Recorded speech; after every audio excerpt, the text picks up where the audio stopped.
श्री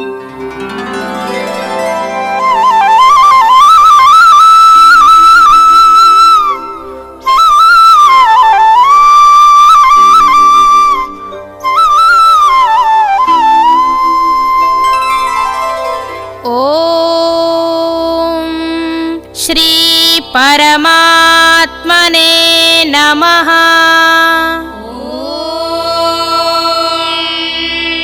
श्री परमात्मने नमः। श्रीमद्भगवद्गीता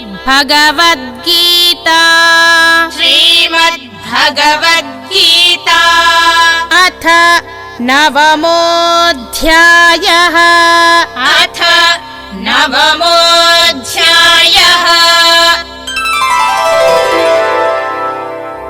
श्रीभगवानुवाच श्रीभगवानुवाच मया ततमिदं सर्वं मया ततमिदं सर्वं जगदव्यक्तमूर्तिना जगदव्यक्तमूर्तिना मत्स्थानि सर्वभूतानि मत्स्थानि सर्वभूतानि न चाहं तेष्वस्थितः न चाहं तेष्वस्थितः।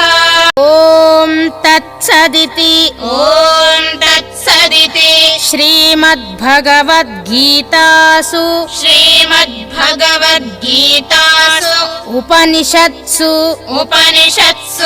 ब्रह्मविद्यायां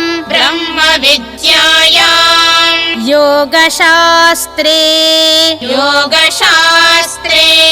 श्रीकृष्णार्जुन संवादे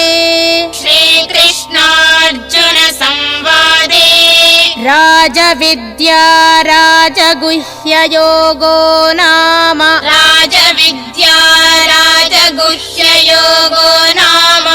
नवमोऽध्यायः।